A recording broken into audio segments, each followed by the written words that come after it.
Good evening, ladies and gentlemen, and thank you for joining us tonight on episode 26, season 5 of the Standoff with Brad and Richie here on New Zealand Sport Radio. We're here live every Wednesday on Facebook throughout the season. Evening, Richie. Well, another Friday night Warriors defeat did its best to deflate my weekend. But besides that match, there were a great couple of matchups, including a Tigers win that keeps the race for the spoon alive and well. How are you going, and how was your weekend? Yeah, I'm going well. Thanks, Brad. Weekend was good. As I was telling you guys, I had family come down to Wellington, spend some time. So I did my best to catch the game whilst driving places. I had it playing in the car on my phone. And I did watch a full replay. Yep, same as many of our games this year. Deflating. And Paul's here. I was panicking because he wasn't here when we went live, but he's just turned up. Obviously is going on strike a little bit till he gets a pay increase from us, I assume. So yeah, good to have you here, Paul. And Simon is here too. He said he was away last week. We did notice you weren't here, but he's already coming straight in about the Western Bears. Yeah, I still don't know how I feel about it, but I personally was of the opinion of having Perth stick as themselves because I have no attachment to the Bears. But we've got another combine that we'll talk about in the news section. Another bunch of teams that are joining up to try to get a contract as a first grade side. But while we're here live on Wednesday evenings at 8 p.m, you can also catch our show at your convenience on iHeartRadio and Spotify. Just remember to search for New Zealand Sport Radio. As always, we're going to cover everything you need to know in the week that was rugby league, including our top stories of the week, a review of the round 24 matches. We'll then stop and answer some questions from you guys as well as questions we've prepared for each other. We'll then preview round 25 and discuss who we think is going to win before ending the night with a recap of the Super League. So remember to send us comments and questions throughout the show, and we may as well jump straight into it, Richie. Yeah. All right. The first bit of news, Mount Smart Stadium, or Go Media Stadium as it's called at the moment, is going to be renamed Shaun Johnson Stadium for Friday night's game against the Bulldogs. What's your thoughts? Yeah, it's good. As long as we win. It's a good homage to SJ. Yeah. It's like we were chatting. It's going to be a big occasion for his last home game. I hope the occasion doesn't get to the boys and they use the motivation in the right way to get us a result. So, but yeah, it's cool. It's a nice little touch. Yeah, I think it's a cool idea. We had one last year as well, obviously, when they had it named Daniel Anderson Stadium. But yeah, I think it's a fitting send-off for him. I know there's a couple other guys that are playing their last game there too, but he's definitely had built quite a platform there. So it's going to be interesting what it's like being there for his final game. But as long as they win, as long as it doesn't bloody rain. Yeah. That's all I care about. But yeah, congrats to Shaun. Looking forward to that game on Friday. Next bit of news is quite interesting. The big man came out. We talked about the Hall of Fame inductees last week.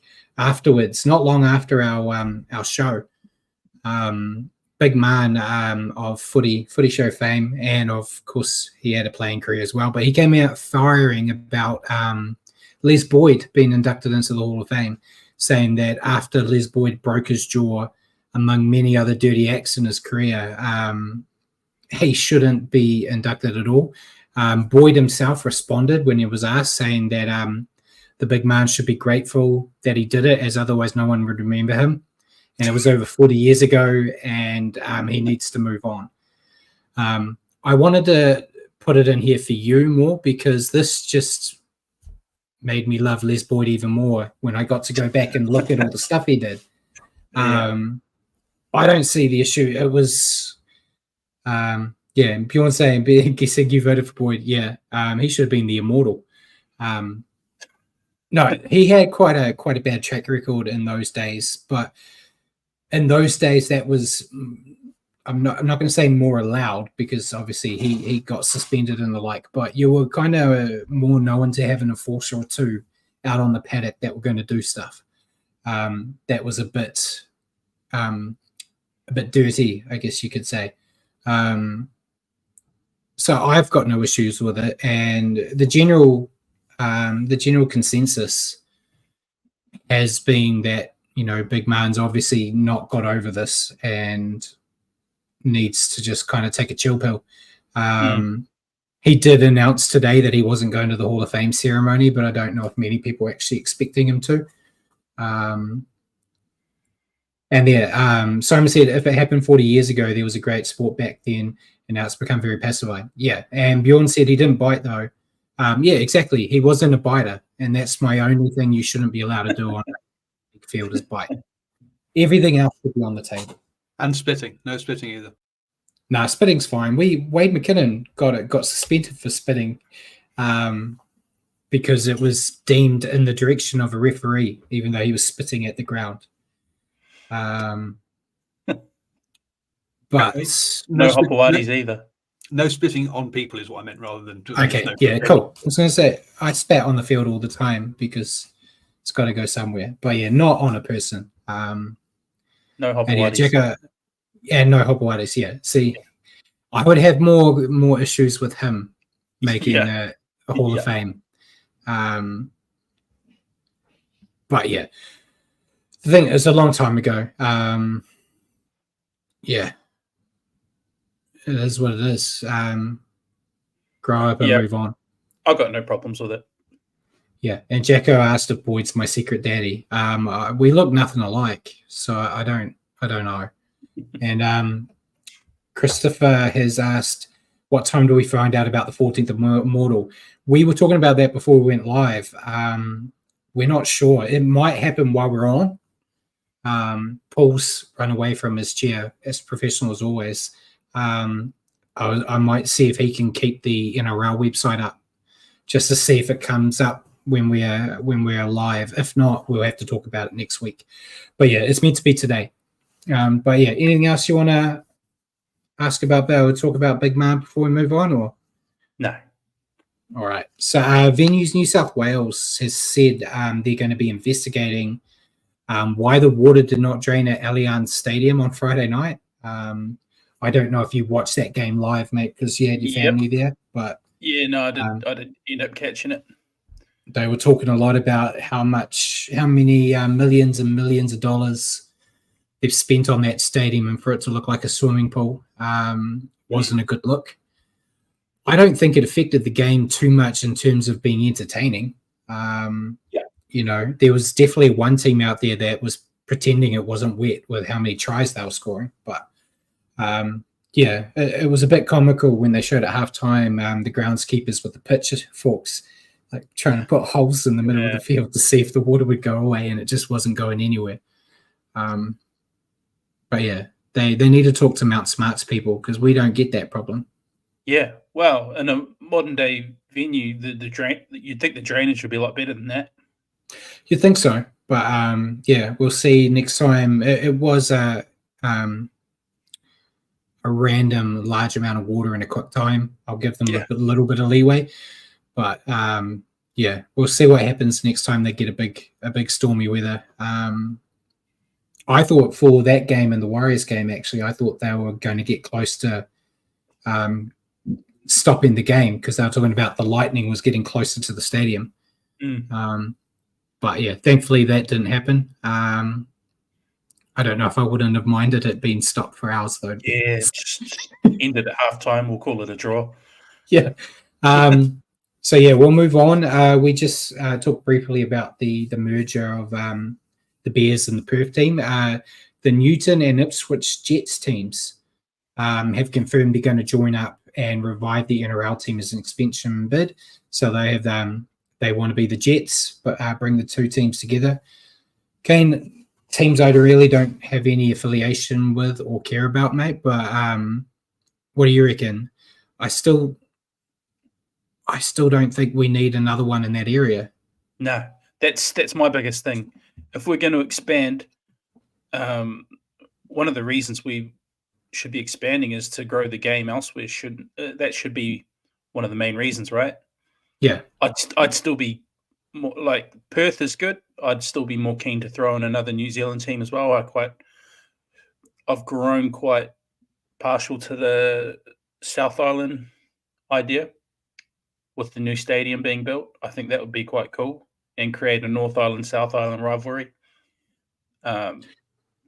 I don't know about the Jets though. Yeah, you're right. Like, it's just another team in a market that's already saturated. Yeah.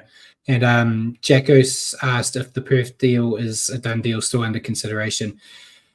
Nothing's been. It's official, but not official. They basically kind of said that's where the next team's going to be, but they haven't officially announced it as the NRL. But it seems to be of the opinion that that is where the next team is, and everyone's more in the talks of being the bid for the next lot of teams. But yeah, and Bjorn said the Jets were an old feeder team for the Warriors at one stage, right? I think so. I couldn't put my money on it though, and yeah, Sydney definitely doesn't need another team. I'd much rather see another team come out of Brisbane, to be honest, if they were going to go to a well that's already been drilled.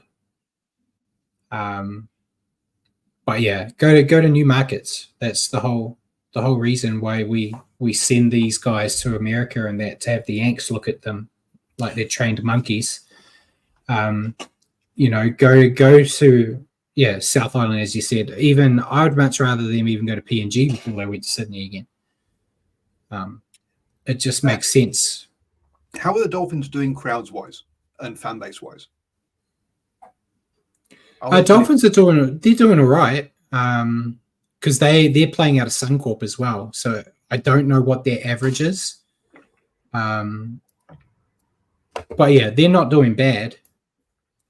Yeah, but when you say another team in Brisbane, I mean, is there the capacity for another team really, as far as fans go? Is what I was just thinking. Probably not. Yeah, as long as it dilutes the Broncos. Yeah, we're just trying to get the Broncos worse. Yeah, we don't really care about the rest. Yeah, I can't see it. I was trying to look, but I can't see it. But yeah, we'll get the and Simon said he's got a family member who's a Dolphins member and says it's cheaper than Broncos tickets.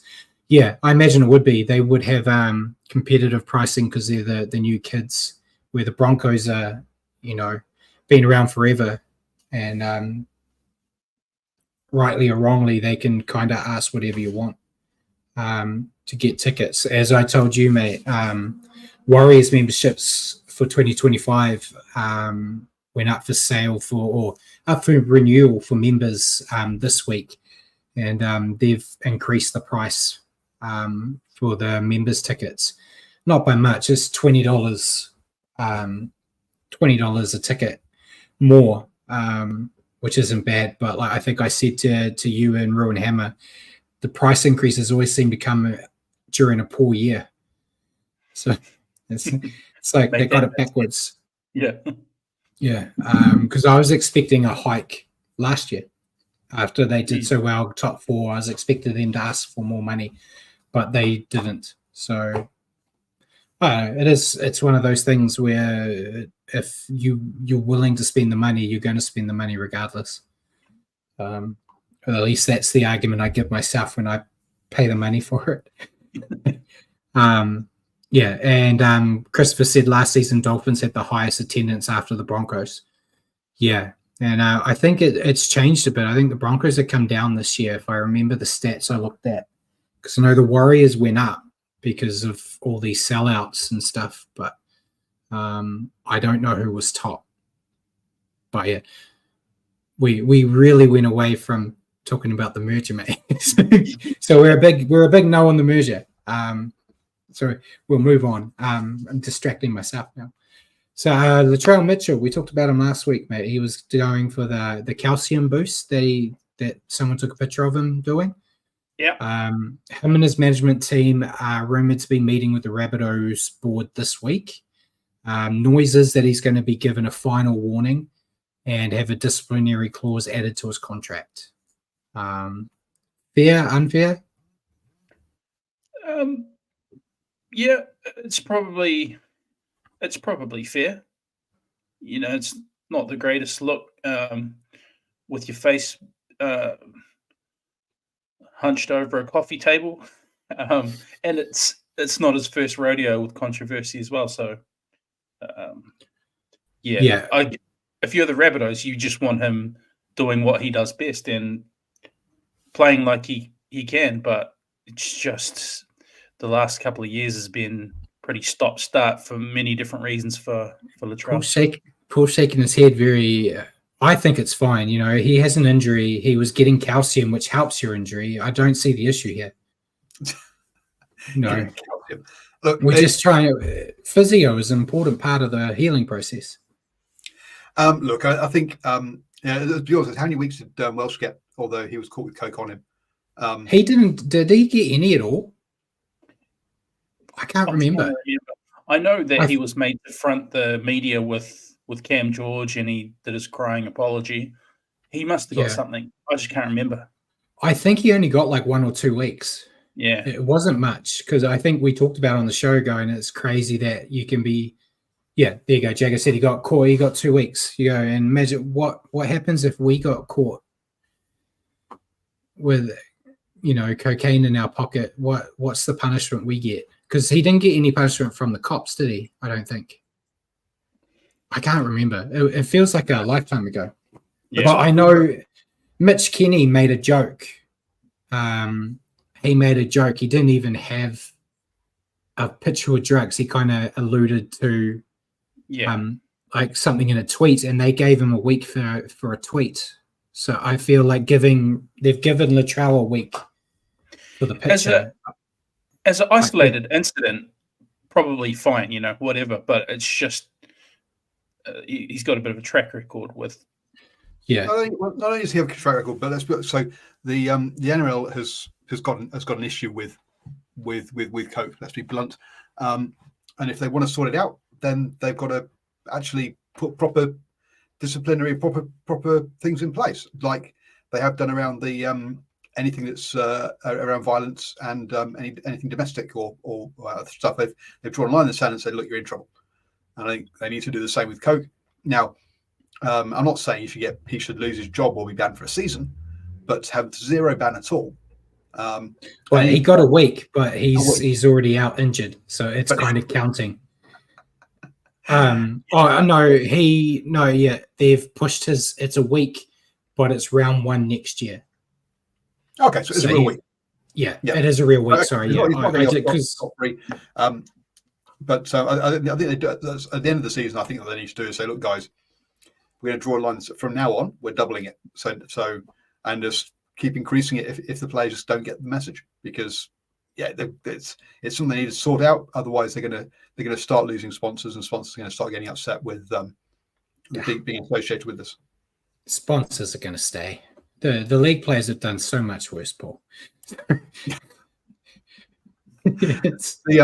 Well, at the end of the day, why look? Players are paid. Players aren't paid to play rugby league, right? Players are paid to have people to look at the adverts on their jerseys, right? That's what they're paid for, essentially. It just happens the best way they can do that is to play rugby league. That's how they get the most eyeballs. So why did they start getting the clampdown on domestic violence? Was it because, hey, it's affecting how they play on the pitch? No, it was because sponsors started saying, guys, we really cannot be sponsoring a bunch of wife beaters. So at some point, it'll come around to, look, guys, we can't be sponsoring a bunch of druggies when we're Weetabix or whoever it is. Look, we're children's breakfast cereal. Okay, we can't be associated with snorting drugs. So it will come around at some point. Will it happen straight away? No, but you're better off front-footing it, really. But that's my opinion. Yeah. The NRL is renowned for being reactive, not proactive, though. But yeah, it's looking on the other side of it. He's too big a name for them to draw their line in the sand. He's the perfect person to do it because he's a big name, but the fact that he's a big name, they're being a bit soft on it. But yeah, Coca-Cola, get them as a sponsor, and everything will be fine. But yeah, anything else you want to add to it before we move on, Matt? No. All right. So the Mole over in Australia, he has stated earlier in the week that the Warriors are in pursuit of Chiefs outside back Sean Stevenson. We talked about it a bit this week. Paul might even want to jump in again since it's the forbidden sport. But what was your take on potentially Sean Stevenson potentially being targeted by the Warriors? I know when the Dolphins were starting up, Wayne Bennett was interested in him, but he signed an extension with New Zealand Rugby Union instead. Should be an All Black right now. I don't understand what that stupid Christchurch guy that's coaching them's doing. Not picking a Chief. Spoken like a true Chiefs fan. But yeah, what do you reckon? Yes, no, maybe? Paul? Let's throw to Paul. Look, he's a tall guy. So he's tall, strong body. I think he'd do fine. I think he's got kind of the right attributes. Look, he's clearly not the who the All Blacks want. He's not the right style of player. I mean a winner, Paul. Sorry? A winner. You mean a winner? They don't want a winner. What does he want, Brad? My heart, Richie. My heart. Your the greatest prize of all. Yeah. So look, he's not the he's not the right kind of player style that they want. Quite clearly. So I think you should either go overseas or go to NRL. Go make some cash and go and enjoy it. Now, it does seem a bit funny that at the moment the Warriors are being linked with Lamapi, with Sean Stevenson, with all of these kind of union players. I don't know if it's really going to happen, but I wouldn't be surprised to see Sean Stevenson somewhere in the NRL, whether the Warriors need him. Look, I mean, one of the things he does bring is a hell of a boot. He's got a pretty long kick, so he can be an extra kicking option for you as well, which might so you might be able to pull that kind of surprise 40-20 out of the bag, because if you've got him playing like as a winger or as a fullback, and he's not in a sort of non-traditional kicking position, you might be able to sort of pull that trick play or something like those sort of lines. But yeah, I think I don't see why not. Sold. Put him halfback. Yeah, so your take, Richie, you're obviously behind Paul. You watch Union probably the next most out of the three of us. So I think he would do, yeah, like Paul said, I think he would do fine. We were talking about it in our group chat. I think he's got a skill set that would transfer fairly well.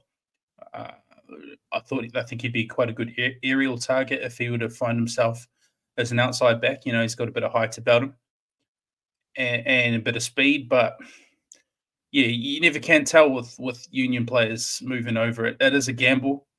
We saw it with Benji Marshall. We saw it with Roger Tuivasa-Sheck going back to Union.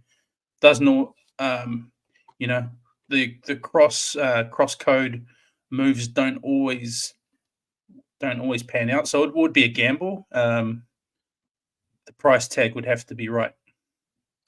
yeah, I don't mind it, but I don't care if it didn't happen either. He would be an outside back, so he would end up being one of the wingers. So there have always been the rumours about Dallin potentially leaving early, Marcelo, but even if they're both there, if one of them goes down, Ed Cossey is the next step up, which is a massive step down. No disrespect to Ed Cossey, but and he's got speed, which is something the Warriors don't have. And like Jacko's not happy about it, saying let's stop signing older players. I think Clark out of the Titans is a far better signing. We'll talk about that soon. That's the next one. I've watched a little bit of him as a Chiefs fan, obviously. I think he would be handy if you got him at the right price. And yeah, he's not that old. He's only 27 as a winger. You only need him for a couple of years until those young boys are ready, and then you get rid of him. Got to stop having attachments to these players. They're just they're just cattle. Bring the right ones in, the right ones out. And yeah, Aaron Clark's 26. He's only a year younger than Stevenson.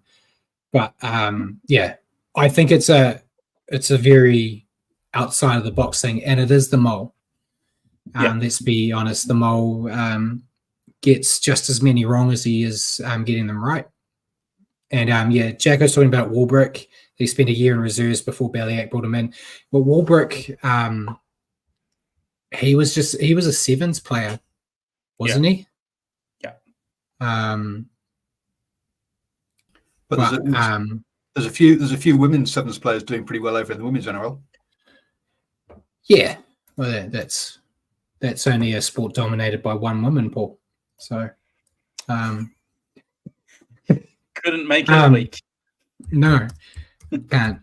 And I don't know about Sean Stevenson's background, on if he's played league before. I know he's not originally from Hamilton, like Waikato area, but Waikato area, in my time there, you played both most of the time, a lot of them. But yeah, we'll see. We'll see what happens if anything comes out of it. We already talked about the Immortal. Paul, you weren't here when we were talking about it. Can you just keep on one of your million screens the NRL website in case they announce the Immortal while we're live? He's given a thumbs up. So we'll move on to what Jack already talked about. Stuff announced that Aaron Clark signed with the Warriors after getting an early release from the Titans. There's been no official comment or statement from either the Warriors or Titans. Jacko's a fan. What do you reckon? Mate, we've talked about it quite a bit today.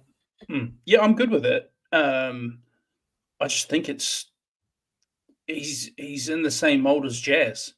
So there must be some reason why, maybe it's price point. Money, like price point. He's probably going to take an offer that's a little less than what Jazz was seeking. But I'm fine with it because when you look at form, 2024 form of Aaron Clark is probably superior to 2024 Jazz Tavanga, if we're being honest with ourselves. He has been playing really well. So I've got no issues with it. I think it is. I know we've spoken at length. The Warriors had an offer on the table for Jazz. Jazz wasn't comfortable with that offer. And so they said, okay, well, that's all you're getting. So you're welcome to go. I am being completely devil's advocate here. I think perhaps that same offer was then shown to a guy like Aaron, and Aaron's like, I'll take that. So yeah, it's a weird way they've talked about it because his mum is moving back for a coaching job in netball in New Zealand. So they're saying he wants to come back, but I know it's another country, but he's 26 years old. You wouldn't expect him to be coming home because mum is. Are they just going through the old Immortals, Paul? Or I don't think they've announced it yet. Oh, okay. So it looked like he was. They said Frank Wells is Immortal. They announced that they put that up 11 minutes ago. So I wasn't wondering if that's the one you were. No, I think they're just going through videos of all the current ones. Oh, okay. Sorry. Honestly, Paul, you just interrupt us with that. Go read who the Immortals are first. And Jacko asked, isn't Clark a bigger body than Jazz? Yeah. He's got a bit more bulk. So. He's more bulky. Yeah. Game style wise and positions they cover very similar though, right? Yeah. I think the plus side for Aaron is that he can play hooker when needed to. Yeah. His ball skill's probably a little bit better than Jazz. Yeah. So you could have him on your bench instead of having, we've always complained about them having a hooker on the bench that doesn't get used. You could have him instead. So then you've actually got a hooker forward option. And then you could have like 3 forwards or 2 forwards and a utility on your bench instead of wasting a spot on a hooker. That's just looking ahead. The more we talk about it, the more I like it, actually. Yeah, and I don't mind it. I'm googling it now, and it said Aaron Clark signs with the Warriors, but that was from Manuel High School back when he signed with the Warriors originally years ago. But I don't mind it. I think looking at him throughout this year, I think he's been building well. So I'm just waiting to see if they actually announce it. So we'll see. Jacko's really happy with it, but it depends what they're playing him as. I think I saw in the article they were kind of talking about him replacing Tohu Harris as the lock, and that's where I'm not comfortable. No? That gave me more worries that Dylan Walker's leaving, because I know that was the rumor, but Dylan Walker's currently the Tohu replacement. If he's going to leave, he's going to leave, though. Yeah, I know, but we've got to replace him with somebody.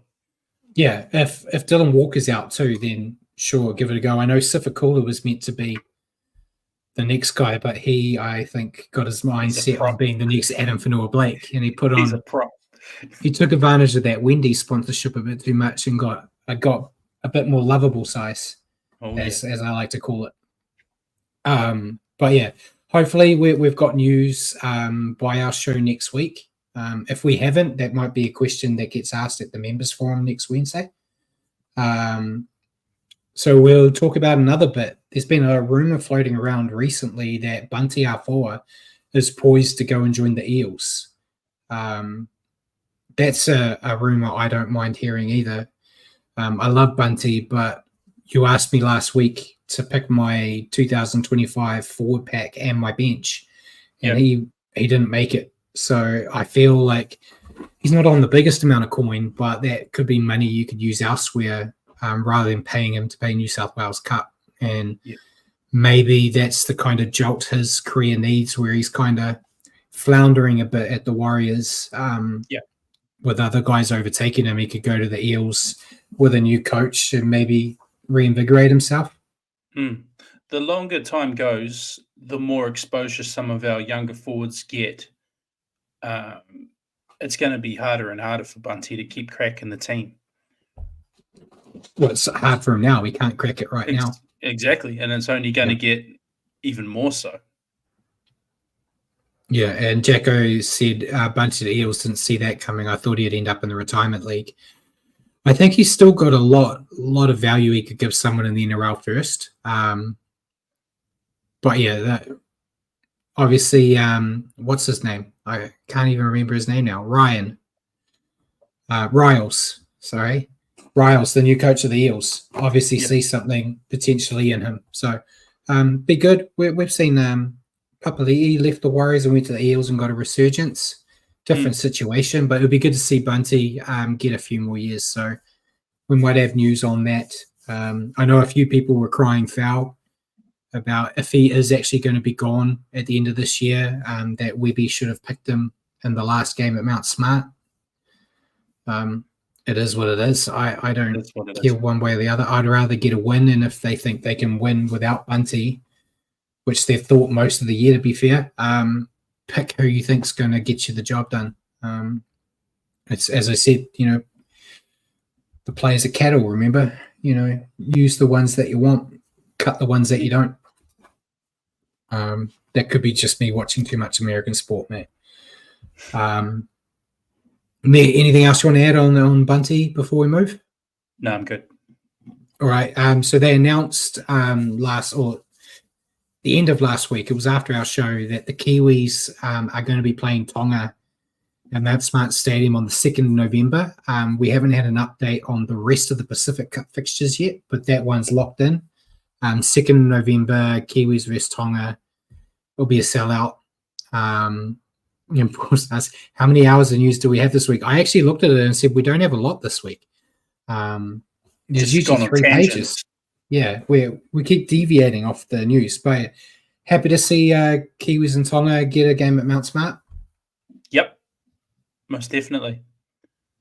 I was going to say we could give a game to Wellington, but seeing what Wellington did a few weeks ago with a national game and how many people didn't show up, I don't know if you guys will be allowed any more games down there. Yeah, it was pretty poor, and we got what we deserved there. But yeah, Mount Smart, Kiwis versus Tonga. Tonga normally go well at Mount Smart, don't they? Yep. Crowd numbers wise, sales makes a lot It'll of sense. it'll be a sellout as soon as it's open, really, like it was last time. And Simon said he thinks there's a high chance Samoa will be playing England. Yeah, I think they already confirmed that Samoa are going to England for a 3-game series. It makes sense to have it in Auckland or Hamilton, where that South Auckland crowd, Tonga crowd, can get to. Taking it down to Wellington wouldn't make sense for a Tonga game in my mind. No, definitely not. Wellington don't want to go out anymore. They used to be the place that everyone would go out to sporting events, and then since you've moved there, mate, they seem to have got a bit more Auckland about it. Yes. We're in the day and age of big screen TVs and heat pumps in houses, mate. I have thought that at many a cold Warriors game at home this year. Yeah. Go paying like $11 to $12 for a can of beer in the cold. Box for $20. That's 5 meters away from your living room. There are a lot of pluses, but you don't get the atmosphere, mate. I agree with you. How about Eden Park where you can get a big crowd? No one wants to go to that hellhole.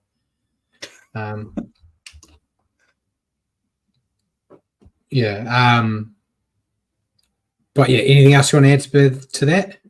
Nope. Right, and then before we get into signings, injuries, and whatnot, a reminder that our show next week will be delayed. It will be on Thursday at 8 p.m. Due to me going to the members forum for the Warriors next Wednesday night. Hopefully there'll be some interesting things that they have, which we can discuss on the show the next night.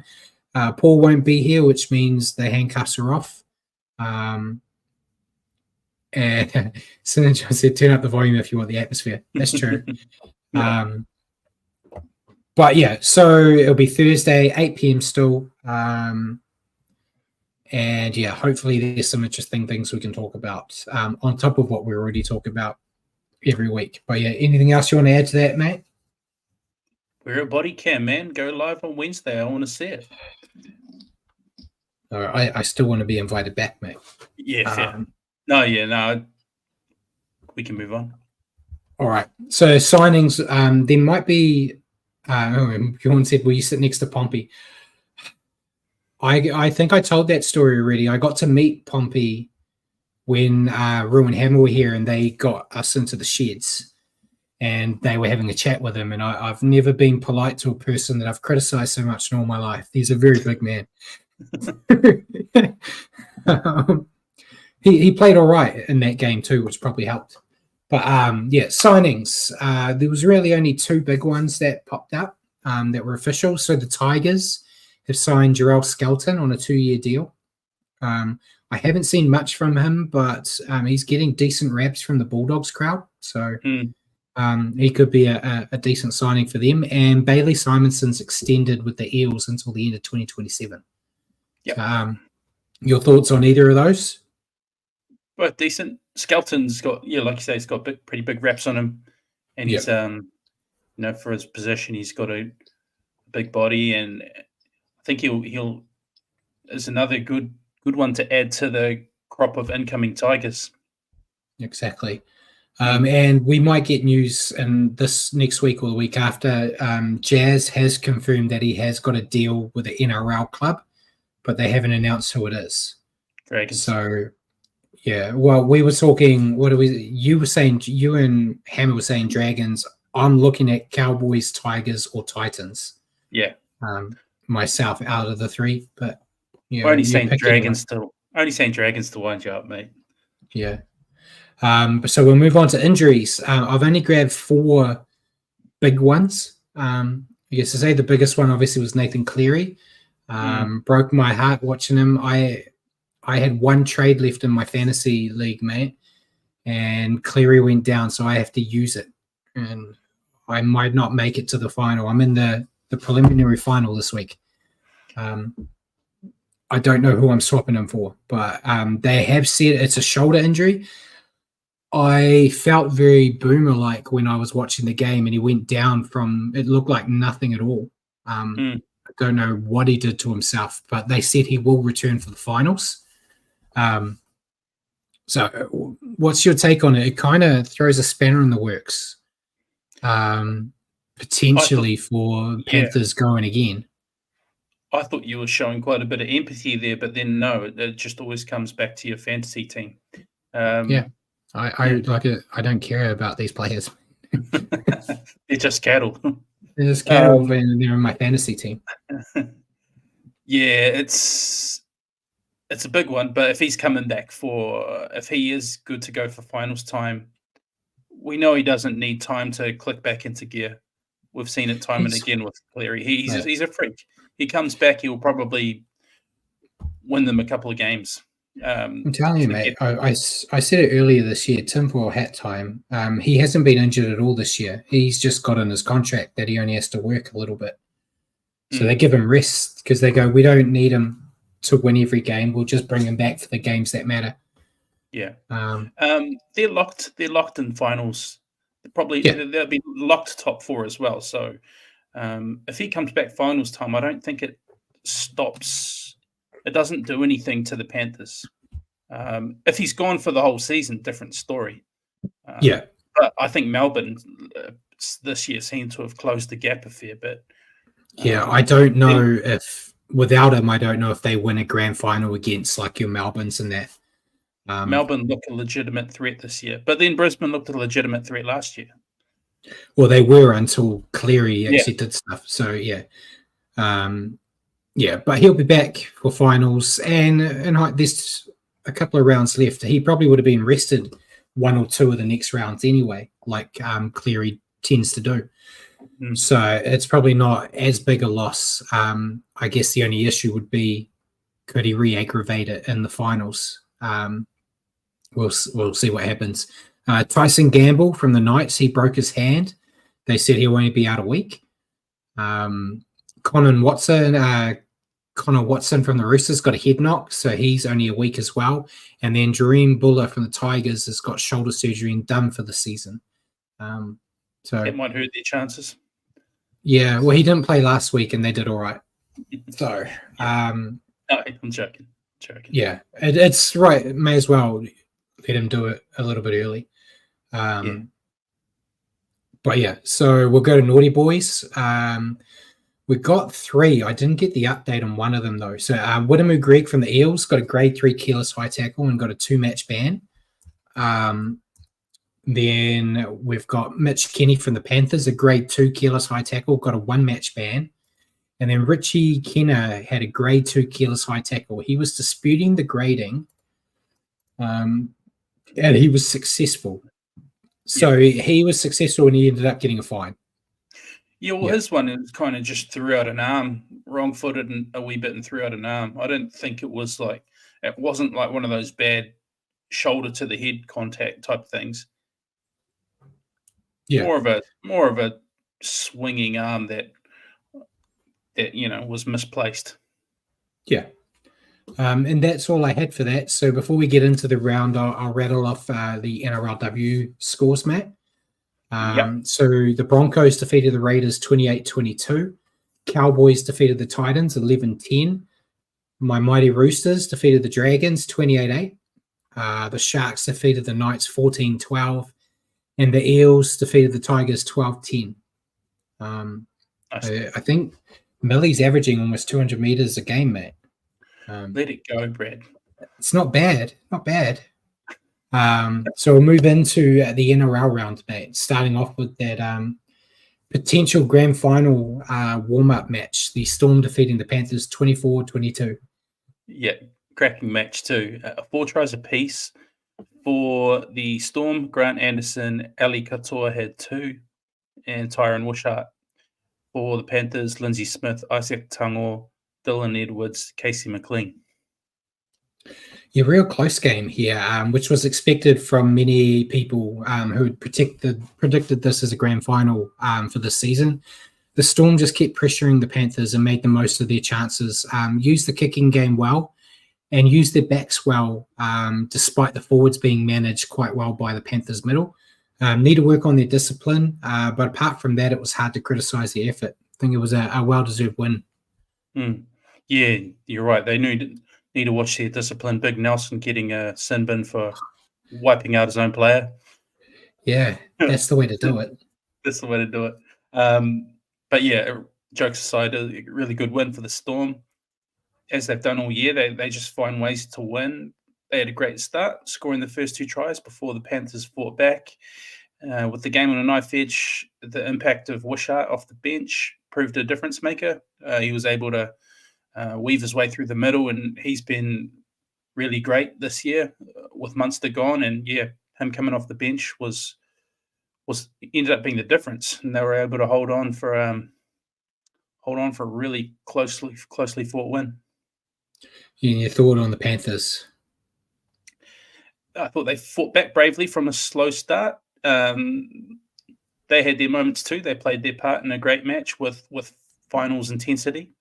And yeah, who knows? If Cleary didn't get injured, maybe he would have done what Cleary does and pulled it out of the fire. But maybe not. You know, the Storm were looking. I think the Storm still looked the better team overall over the 80 minutes. So, but it was just a really great match. With it's like watching a finals game a few weeks early. Had that feel about it.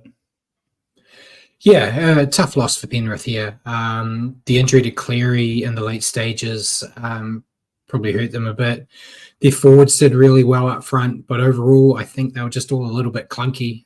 They made 11 errors, which is very un-Panther-like, and they needed to capitalise when Nelson was sent to the bin. But they just didn't for some reason. A better night at the kicking tee would have seen them walk away victors. But no one's going to remember this loss if they win another grand final. So yeah, it is what it is with them. I'm hoping they go all the way so we can say we beat the grand final champions at Magic Round. But your player to stand out? I actually went Munster. I thought it was his best game since coming back from injury.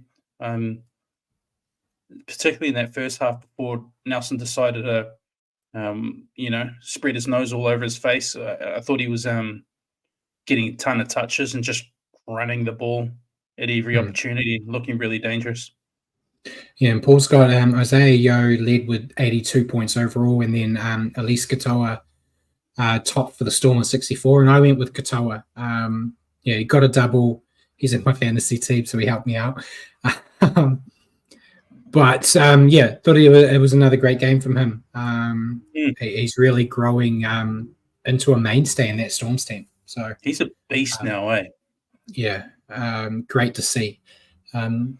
We'll segue from great to see to horrible to watch. The Seagulls defeating the Warriors 24-10. Yeah, unfortunately. 4 tries to 2. Jason Saab, Tom Trebojevic, Ruben Garrick, Lehigh Hopewadi, and for the Waz, SJ and Dallin Watini-Zelezniak. Man, I tell you, Hopewadi just said he shouldn't be an Immortal or Hall of Famer. He might get in there just on his genetics alone, mate. Yeah. How many of his kids are professional footballers now? It's crazy. Manly looked dangerous throughout this contest, at times ripping the Warriors' defence to shreds. Errors started to creep into their game when the rain arrived, but they tightened their defence in that second half and just never gave the Warriors a chance. Still hard to judge their finals hopes right now, but they could go deep if they keep building on performances like this. And Paul said, I told you Warriors can't travel. We picked Manly. Why are you giving us crap? We said last week that the Warriors weren't going to win. Your take on Manly, mate? Yeah, a good win for Manly. Keeps them with an outside chance of top 4 still. They have strike power in spades and the classy veteran, DCE. It was enough to kick them clear of the Warriors after a tight opening half. They pretty much just squeezed the life out of us there in that second half. We weren't our own. I'll get to us. So, I thought we were really gutsy in the first half. I thought our forwards played a pretty decent platform. We seem to be rolling up the middle pretty well, but yeah, just with the weather and just in general, we started making too many silly errors and not really taking any advantage of the field position and the platform that's being laid. So, too many errors for us to keep any momentum and stay in the contest. Bit of a theme for the whole year. Yeah, the Warriors got my hopes up after a solid first half. Shocking start, and then they leveled it up, and so there's a game here. And then the attack looked better in that first half with Sean Johnson, Metcalf combo. And the returns of Pompey and Montoya gave a bit more attacking threat in the edges, but they just couldn't keep hold of the ball. Making 12 errors here. The discipline hurt them too. And as we've seen so often in the past few 2 years, the moment it starts to rain, this team just capitulates, which I still don't understand. Jacko said a similar thing, saying, surely after 29 years, we've learned how to travel. Surely when you live in Auckland, you know what it's like when it rains. It always bloody rains up here. I feel like they're spending more time training in the rain than any other team in the bloody comp. So I don't know why when it starts to rain, they don't have their shit together. I'm getting sidetracked again, mate. And Paul said, move the training down here. It rains here a lot. It rains up here all the time, Paul. I feel like it's rained 3 times since we started the show. Another disappointing loss and another disappointing season. But there's only 2 games left. Thank goodness. So, yeah. Last year feels like a lifetime ago. Yeah, it really does. I still revisit the highlights whenever I need to pick me up. Yeah. And Paul said Adam Fanua-Blake topped the fantasy points with 68 and Dale Cherry Evans was top for the Seagulls with 60. Who'd you go with? Yeah, Cherry Evans had to go I went Cherry Evans too. Yeah, he was just a cut above everyone else, unfortunately for us. So we'll move on to the wet weather game, the real wet weather game. Roosters defeating the Eels 38-14. 7 tries to 3. For the Roosters, Spencer Leniu, Dominic Young had a hat-trick.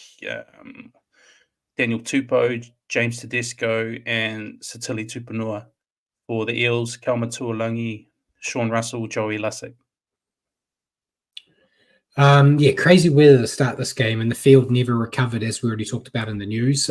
But despite that, the Roosters made it look like a dry track attacking at will, scoring 7 tries, as you said. It helped that they got to play 12 men twice in this match, but they're a scary team to face when they are in this kind of mood, and still a team I have as a potential grand final winner if they play their cards right and have the right mindset moving forward. But your take on the Roosters? I thought it was dominant showing from the Roosters on a field that more resembled a pond than it did a footy field. When they click, they're so hard to stop. So if they can make it deep into the finals, they have the players that are in form, particularly Sam Walker, Angus Crichton, guys like that. Their whole backline on paper is just another level. It's scary viewing. So I think if they make it deep, it's just going to be a mental thing, whether they've got the mental capacity to go toe-to-toe with a Panthers or a Melbourne. Yeah, and your take on the Eels? Nothing new from the Eels. They've just been so poor this year. Their game against the Warriors aside, that's probably the one game where they're really good. Now, if everything plays out true to form, it's likely the Eels will be playing the Tigers in a couple of weeks in a decider for the wooden spoon. So, at least that'll be something. A little bit of excitement there. Yeah, before I talk about it, I think it will happen because unless the Eels or the Tigers win this week, because the Tigers have a bye. So they'll get the 2 points that they need to level up with the Eels. So as long as the Eels don't win, that final round between them will decide who is the wooden spoon, Yeah. which will give us something exciting about the two worst teams in the comp. Yeah. So that's a bonus. But yeah, another poor Eels effort here.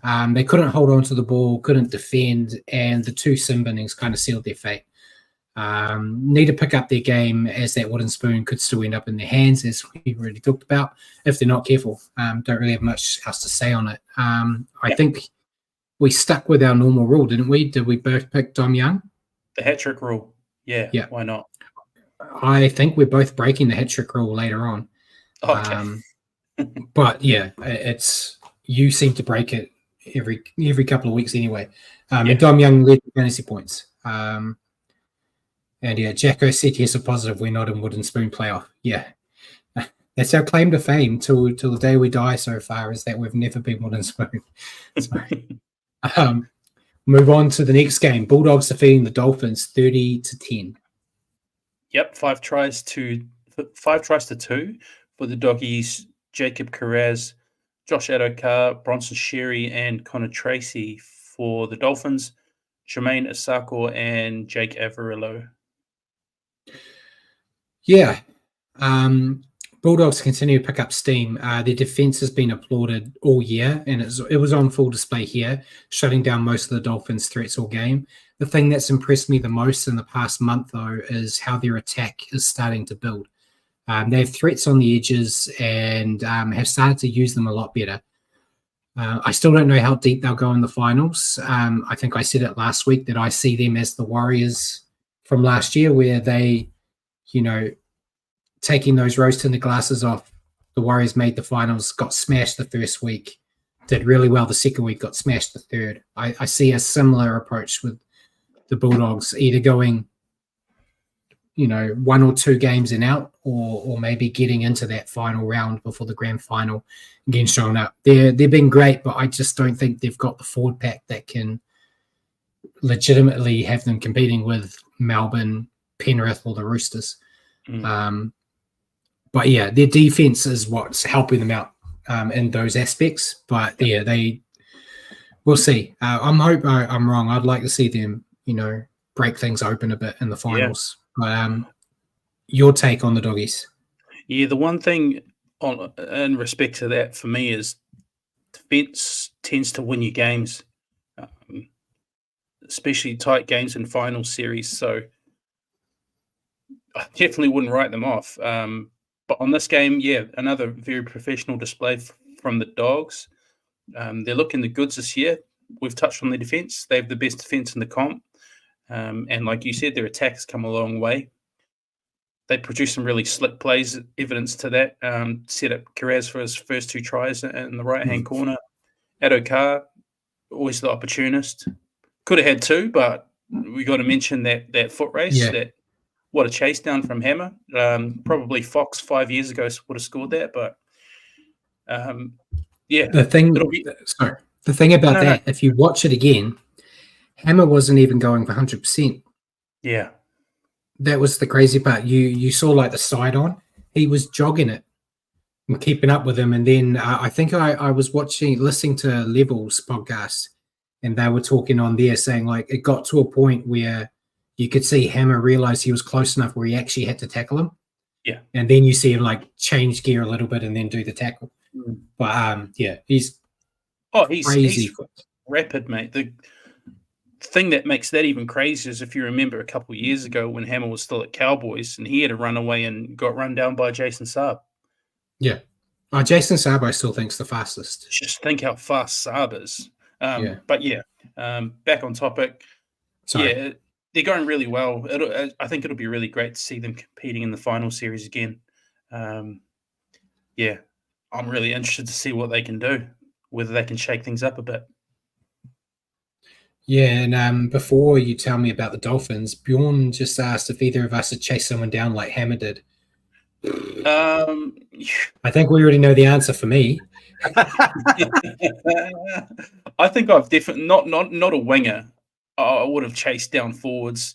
I remember one time playing touch, still living in Auckland, mixed touch that is, and I got a bit of a break and was heading for the try line and got run down by one of the women on the other team. So, to this day, she was lightning. But yeah, there you go. Bit of a funny one for you. So, No, being I run looked down- forward. being I run looked down by a forward to girl. the rainy games. I looked forward to when it was pissing down because that's when it slowed all these fast people down just a tad. So I didn't feel completely like a snail. But we're built for different things on that field, and running wasn't mine. So That's why you were a grub. yeah, you got to do what you're good at, mate. But yeah, sorry, your thoughts on the Dolphins? Yeah. Kind of like what Jacko said a few comments ago. I think they're on the What, that I downward. want to be run down by Millie? Yeah. No, that I think the Dolphins are on the downward slide. Yeah. They've held on longer than they did last year, but I see them missing the 8, just missing the 8 now. And maybe if they didn't lose Marshall King and Flegler for big periods of the year, might have been a different story. But yeah, I think unfortunately in Bennett's last year, they may still do it. They've got to win their remaining games and hope for the best, but I see them just missing the 8. Yeah, I'm just happy that one team we said wouldn't make the 8 looks set to not make the 8 because we all three on our prediction show said the Dolphins wouldn't play finals, and it was looking like that was going to be yet another wrong prediction of us, but they have been sliding. It was essentially basically like you said, the moment they lost Jerry Marshall King, a bit like last year to be fair.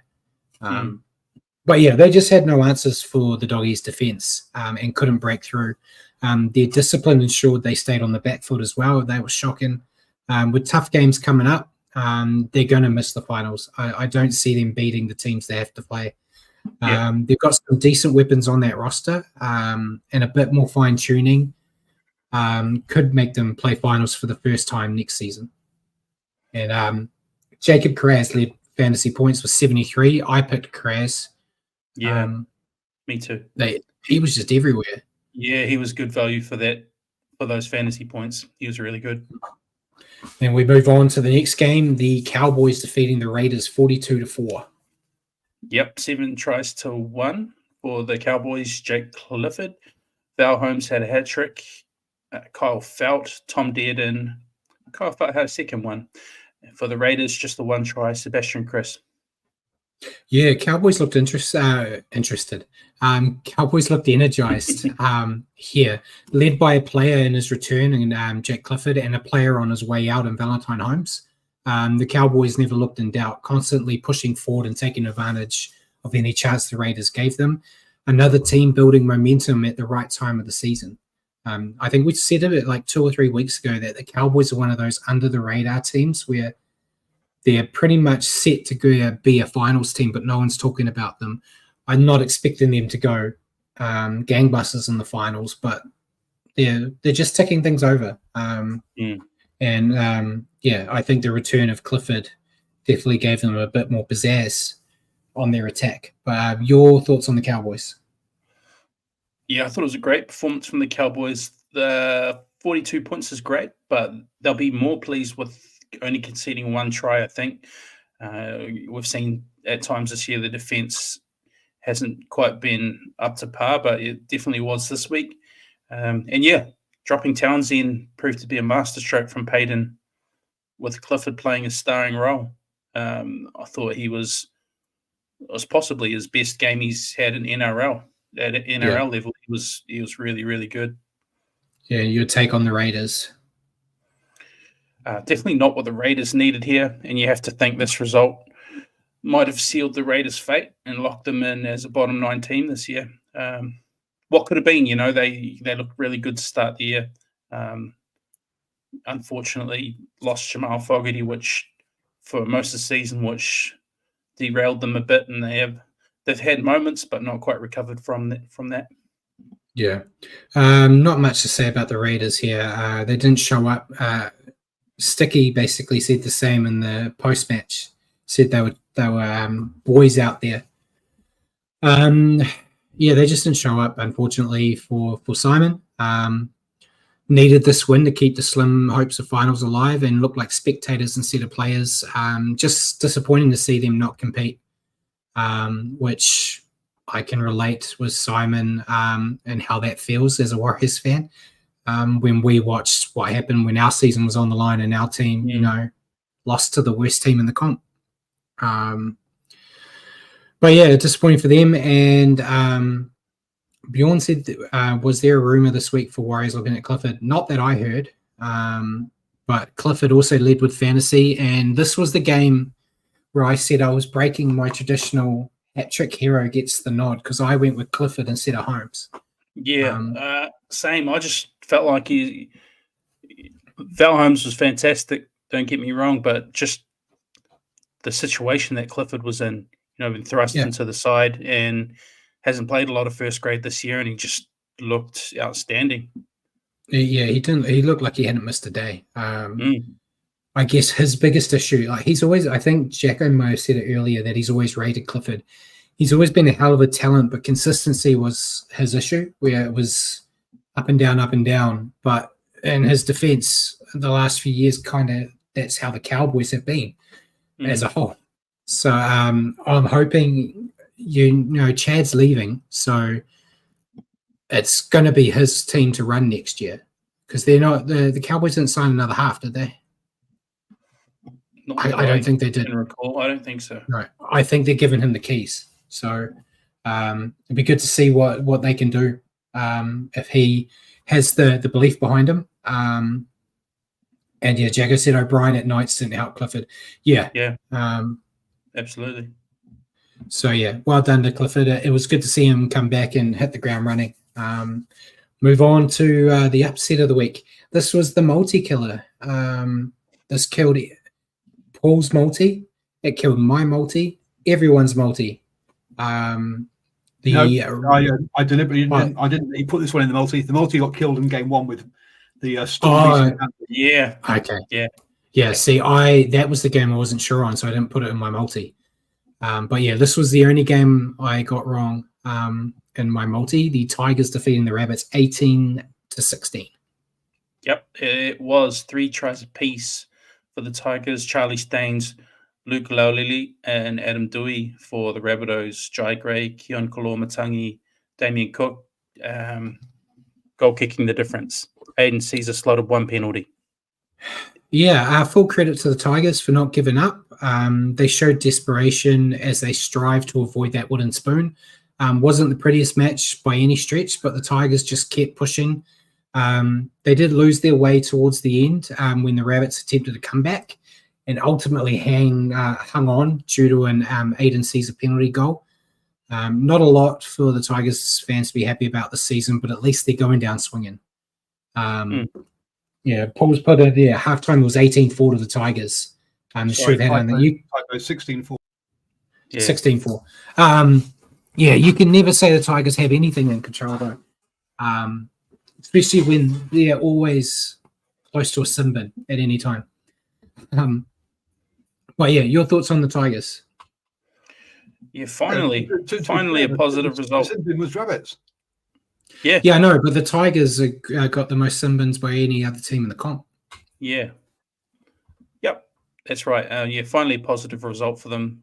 Finally, they go another game without a sin bin and actually pick up a win.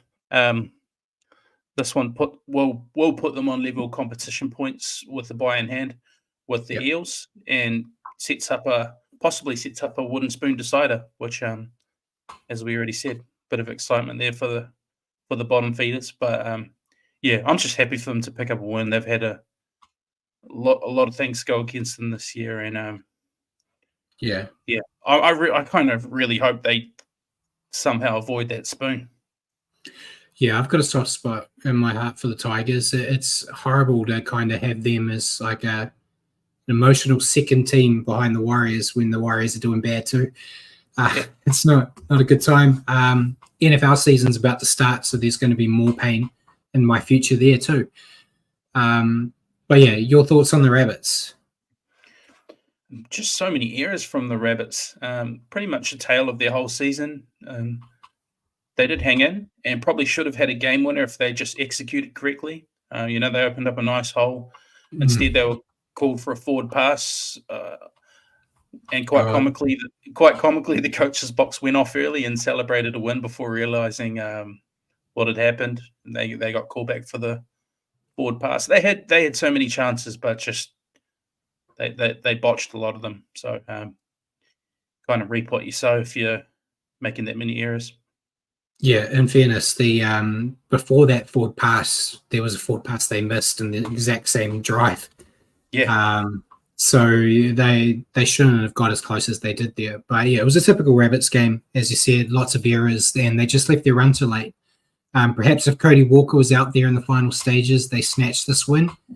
But it wasn't to be. Another disappointing team in the long list of 2024 disappointing teams that underperformed. Cam Murray led the fantasy with 83, and Galvin top for the Tigers with 60. I went with Galvin. There was a good interview with Benji this year last week, where he said ideally he would have liked to have rested Galvin due to his age, but to be honest, they needed him if they wanted to have a chance in winning. So that's why he's kind of pushed him. But who'd you go with? Yeah, Galvin as well. He just shows so much class for a guy his age. Some of his ball playing, a couple of passes he ripped. I think the second try let rip with a beautiful pass that opened up the space. Yeah, he's a talent, and I think he's going to be around a long while. Yeah. Then we go to the first game on Sunday. The Dragons defeating the Titans 32-16. Yeah, sorry, Brad. 6 tries to 3 for the Dragons. Christian Tuipulotu, Ben Hunt, Zach Lomax, Toby Couchman, Luciano Leilua, and Francis Molo. For the Titans, Jojo Fafita, Jaden Campbell, Jojo Fafita again. Yeah, Dragons started poor here, standing under their goalpost after only a minute. But they shrugged that off and got to work, controlling the rest of the first half. Took the foot off the gas in the second, but the damage was already done. Some big efforts from members of their pack. I thought Leilua was a monster on that edge. And led by Ben Hunt, they just controlled the tempo. A good effort from the Dragons in a must-win match. Yep. Yeah. I thought they might have been in trouble, conceding a try pretty much immediately. The Dragons, though, once again, they proved they're no pushover team this year and pretty much dominated the rest of the match against a dangerous opponent. You know, they don't always turn up, but when they do, they're very dangerous. That puts the Dragons in a pretty good position now to finish in the 8. You know, their fate is in their own hands in that regard. And I think even if they just miss out, it's been a massive improvement from the Dragons this year. And with some decent recruits coming next year, they do lose Lomax, but Val Holmes, Damien Cook, I think they can really build off this year. Yeah, Bjorn said Dragons making the 8. What a season, what a team. Is there a way we can ban people, Paul? We don't want that kind of hate speech going on in the crowd. So you are saying if they make that, they're 8th right now, a game ahead of the Dolphins, 2 games ahead of the Broncos. So the Broncos would have to win all 3. I'd say, and then they got better points difference than all the kind of Raiders and stuff. So yeah, it's we say in their own hands, looking good for them. They're going to get all the points deducted for salary cap rorts, and they'll be wooden spoon like I predicted. And you guys will be sitting here like the idiots you are. Not with that roster, they won't. You don't know how much they had to pay Ben Hunt to stop him from walking out. Your thoughts on the Titans? Yeah, you just never know what you're going to get with the Titans. Fantastic start, obviously, but dominated after that. They've shown in stages this year how deadly they can be. They've also shown how rubbish they can be. Desi will be searching for for ways to bring some consistencies to this club to hopefully break their finals drought next year. They've got 2 sides to them this year for sure. Unfortunately, us Warriors fans have only seen the good one. Yeah. Titans hit the ground running here, scoring from kickoff. But they lost their way after that. Have speed to burn, which helps them when attacking on the fly, but they've got issues attacking with structure. Defense still needs work as the Dragons were able to pick them apart. Not the best display of the season from them, but I think Des can build this team next season, especially when you think of Big Tino coming back into the fold as well. But yeah, consistency is key. They have to be, they've been world beaters some rounds this year and then complete jokes the others. So I don't know. And Ben Hunt led fantasy with 70 points. I went with Ben Hunt as well. It's really hard to pick anyone from the Dragons. So as case when they win, I go with Ben Hunt. Yeah, no, he was good too. Well, I think we've leaned on fantasy pretty heavily this week, haven't we, Brad? Yes, what we do. Yeah, it's what we do. Unofficially sponsored by Fantasy. Yeah, I mean, as they do all our work. The Titans' problem was losing 6 on the bounce to start the season, right? Once, coming back from that was really hard. Because I mean, the Dragons have only won back-to-back twice this season, so it's they've hardly been the model of consistency from that point of view, and yet they're there. But Titans, 6 games on 6 lost on bounce was just that is because they're an embarrassment of a team, Paul. They're rubbish. Whatever. Stupid Dragons. Wooden Spoon 2025. Going up to the last game, the Sharks defeating the Knights 19-18 in Golden Point. Yep, 3 tries apiece. I'll go with the Sharks first. Daniel Atkinson, Brendan Nakora, Ronaldo Mulitalo, and for the Knights, Kai Pierce-Paul, Greg Maju, Dane Gagai. Yeah, tense game to end the round with. Being a hard one to split these sides. Sharks started well, but let the Knights into the contest. Showed spirit to stay in the fight when it looked like the Knights had it with a late try, and then didn't let the penalty for the blockers that was against both sides, one after the other, rattle them as they nailed the one that mattered in Golden Point. Big effort from the Sharks. They cling on to a top 4 spot, but they'll need to show the ball more respect if they want to avoid another winless final series. Kept Ponga quiet, which is key in getting the win here. Can they find another gear when Nico Hines returns is, I guess, the best thing to say. And Jagger said Titans are above us on the ladder. Yeah, I wasn't throwing shade at the Titans. I was throwing shade at the Dragons. Dragons could be first, Jagger, and I'd still say the same. Your thoughts on the Sharks, Matt? Yeah, they got the win, but after beating the Titans 44 zip, I didn't think the Sharks were that great this week. Possibly lucky to escape with the win. I thought that game against the Titans might put them back on track, but this version of the Sharks, I'm not sure I see them progressing too far to the finals. It might be the old Sharks trick of 2 games done. Yeah, going out in straight sets. Yeah. Your thoughts on the Knights?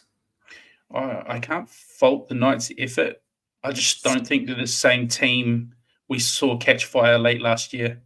They've been gritty and picked up, a few tough wins, and they nearly picked up a tough win this week. But with games against the Rabbitohs, Titans, and Dolphins remaining, and probably needing to win all of those, it's looking tough for them to make the 8 now. I was laughing when you started because your first sentence and my first sentence are almost identical. So hard to fault the Wood Knights here instead of can't fault. They did plenty right in this match. They just made a lot of city errors, which left the doors open for the Sharks. Had an open Ponga for a field goal, but handed it to Crossland for some reason, which may have cost them the match and the final spot. And Cam McInnes, top fantasy, was 78. And Jacko are Sharkies too big across the side. They seem to have big bodies everywhere. That could be it. They might just have a few too many beefies. Adding some more Blake to that next year. Yeah, they got Adam Fanua Blake coming in, which is going to make them even bigger. It's hard to say, I don't know. We'll see. Yeah, I don't know. The Sharks are an enigma of a team. They seem to have everything that should have them, primed to be a definite finals threat. But you just can't. You don't know what attitude's going to turn up. I think that's the biggest thing. But yeah, Cam McInnes top with fantasy with 78. I picked Daniel Atkinson. He got the winning field goal. He only missed one penalty and one conversion, and it was basically his boot that got them the win. So yeah, it's cheating, but I went with that. Did you do the same? He had a full house. Try, conversions, penalty, field goal. Yeah. What do you make of some of the golden point controversy? There's talk of offside. There was a clip of Will Kennedy offside. Yeah, offside. Apparently, Ponga missed his field goal as well, which means it shouldn't have been a penalty for blocking or something. I don't know. Well, the Kennedy one, apparently, Bunker can't rule on him being offside, chasing to charge down. Why is that the case whenever you see tries off kicks, the bunker has to clear an offside? I don't know. Why are you bringing up this when we're at the end of the review, mate? Well, I saw it on NRL 360, and it blew my mind. I was like, why can't the bunker look at someone trying to charge down a field goal and say he's offside? As a prop, I am pleading the fifth when it comes to kicking and anything of that nature, mate. I don't care. I know it's striked up the bloody give us points for losing and stuff again. Which I'll Buzz. Tell you, the sooner Buzz kicks the bucket, mate, the sooner it's going to be better for all of us. He needs to have a nap, that guy. I'm sick of him trying to infiltrate the NRL with this rugby union crap of giving people points for losing.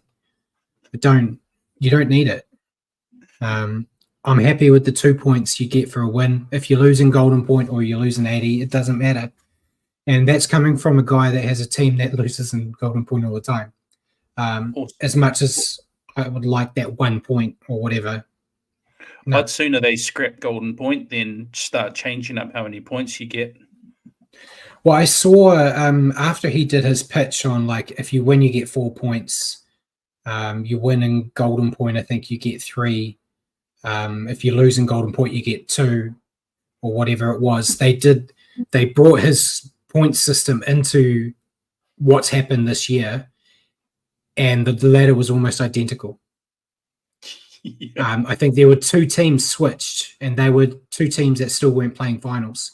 So it was saying even all that dicking around with the points doesn't change what's already been happening this year. So if it isn't going to change it, why try to make it more complicated?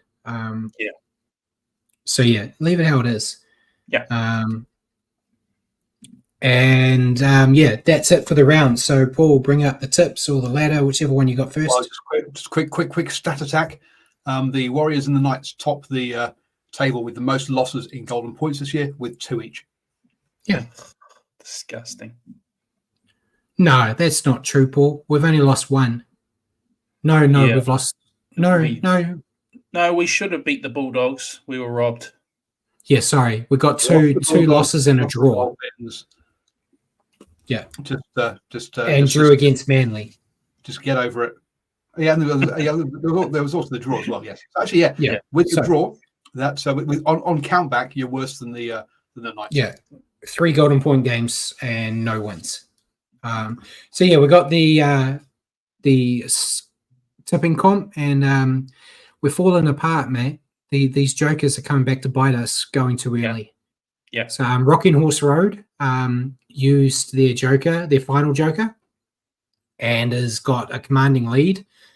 MB Sports Fan used their final joker as well, and only 3 points behind. Then Simon is third. Yeah, very good one there. Then Simon's third, you're fourth, and I'm fifth. ACT Hellcat 6th, Bjorn 7th. I think it's fair to say that our chances of winning are long gone, mate. But pre-live talk, you were saying we need to be the top 4 to keep credibility. I mean, I'm going to tell to MB Sports Fan on joker usage. 2-14 scores. Two the 2 best joker rounds. Obviously, been let down on some other rounds, but there you go. Rocking Horse Road's just consistent 12s in all three. Yeah. And yeah, so I'm going to give, people said Brad's thinking like the Dolphins. Yeah, I'm going to give who I want Paul to pick for the multi. And when we're talking about next round, I'm not going to say who I'm picking myself because I know you bastards keep just picking what I'm picking. So I'm going to pick what I'm going to waste. I'm going to pick what I'm going to waste Paul's money on, but not what I'm doing because I might have to be a bit different. What? You got to, the dearie me. I mean, God. Well, you could. It's all mind games, Paul. Who cares more about multi and picking than he does actually about the game itself? Yeah. So we'll go to the ladder. You had top 8 last week, so I'm taking it, man. Go on. So it's almost unchanged. 1 through 7 are the same. So we've got Melbourne first, Penrith second, Roosters third, Sharks fourth, Bulldogs are fifth, Eagles sixth, Cowboys 7th, and the Dragons moved into the 8th. I think you got the name there wrong name there. It's the Mighty Dragons moved into the 8th. Yeah.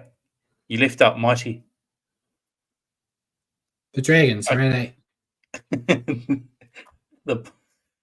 The bottom 9 and shapes up like this. The Dolphins are now in 9th, Broncos 10th, Knights 11th, Raiders 12th, Titans 13th, Warriors 14th, Rabbitohs 15th, Eels 16th, Tigers 17th. Yeah, and as we said, Tigers have a bye coming up. So in theory, when it comes to that final round, they should both be on 16, unless the Eels pull a rabbit out of the hat and get a win before then, which could happen, but I don't see it. In all honesty, I think with how the draw is, I think the Dolphins are the only team outside the 8 that still have a shot. Yeah. I know Broncos, they're only 2 wins out, but they need things to go their way and they need to win. So yeah, I feel only comfortable saying Dolphins right now. I think the rest of the teams are all out. Well, Brizzy, if you look at they've got the Eels and the Dolphins, right? So that's if the Dolphins slide continues, Brizzy could get 2 wins there, and then they've got the Storm in round 27. So it all comes down to, does the Storm rest all their players heading into finals? So there is a way in there for them. There is a chance, yeah. And they'll look like they've got a chance until the Storm, yeah. And that's when it all comes crashing down on them, I think. Yeah, but yeah, it is what it is. So that's it for the ladder. We've got questions. I saw you were ticking away heaps of questions. Yeah, we're going big on fantasy, really. Robbie's asking, who did you bloody trade Robbie for in fantasy? And you've already said you don't know yet. You haven't decided, so I have to wait to see. I'm not telling him anyway. Who did you make as captain? As you say, this is all secret stuff. I know this is like trying to learn what the CIA are up to. No chance. So are you more excited about the wooden spoon final or the fantasy final? Where's your? For me, well, I'm in the prelim, so I need to win before the final. But I more care about that because Robbie, he runs the competition, and if I manage to win it, I win money. So I care more about that and I get a ring, which he told me if I, since I'm already shelling other people's stuff on our show, if I manage to win it and get the ring, I have to wear the ring on the show. I highly doubt I'm going to win it. I played his brother in the finals last week, and I won by 1 point. And it came down to that final game. He had Kalen Ponga, and I needed Kalen Ponga to do bad. So I was on the edge of my seat watching Kalen Ponga potentially going to win the game. So there you go. The story here is that Brad's going on way too much, and we need to have a fantasy podcast, separate show for. Oh God, no! I'm terrible at fantasy. I've just fluked my way this year somehow. You mentioned NFL's coming up. Who's your NFL team? Because Robbie's going to be watching the Cardinals in LA in December. So he's off over to the USA. Nice. Who's your team, Brad? Brad's New York Giants. Yeah, you can see the helmet behind me. Yeah, you're in for a tough time. Richie, do you follow the NFL? Loosely, I don't have a team per se, so we'll just say Kansas City Chiefs. Oh, jeez, there's a bandwagon you just jump straight onto, isn't there? I used to be a Saints supporter, but I've not really followed it recently over the recent years. So on that one, do you put the money back into the show for a grand final at or some game? Look, the money in the show is all from me. It's all my money. Luckily, so far I've not had to top up my TAB, so it just bounces around. It did get as high as $60 and now it's back down to $45. So yeah, not great. Simon's a Vikings fan, by the way. Just a little tip there on that one. And then he just follows teams with horns, doesn't he? He's a horny kind of guy.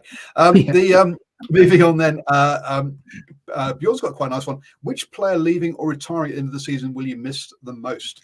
And you're not allowed to say SJ. Oh, wow. I wasn't going to. AFB. You weren't? Oh, okay. Who? AFB. Adam Fanua Blake. Hang on. I think Jacko mentioned it. No, he's leaving us. Yeah, but he's not leaving the NRL. No, that wasn't what he was meaning. What player leaving or retiring at the end of the season? He's a Warriors fan. He doesn't care about those others. There's only one guy retiring. No, there's quite a few players. I think I'm leaving to Super League sort of thing. I just okay. So that's called retiring. Okay. If we're talking about that's not retiring. Okay, so if you're talking about Warriors, Adam Fanua Blake and Sean Johnson. For me, it's Adam the whole league. Actually leaving the NRL. Leaving the league, yeah, or retiring. If I can't pick SJ, I'd say Joey Manu. Richie? Yeah, that's a good one. I was putting all my eggs into the SJ basket, but Joey Manu because Joey Manu hurt because he's Kiwis. And he's Kiwis guy. One of Kiwis' best players. Yeah, and he's going over to Rara. So cool. Okay, so was that all the questions? That's all the questions from the live chat. And Giants will come back. I watched a good documentary about their preseason, so I'm hyped for us to be at least average. Our quarterback in his first game back from injury threw an intercept, but he also threw a 45-yard touchdown. We're an hour and a half in. If you want to do an NFL show, we'll start an NFL show when the season starts. Right. You started this. You gave me crap about my team. I'll defend them. Your question to me, mate. Do you think playing Roger Tuivasa-Sheck at centre this year has been successful or a failed experiment?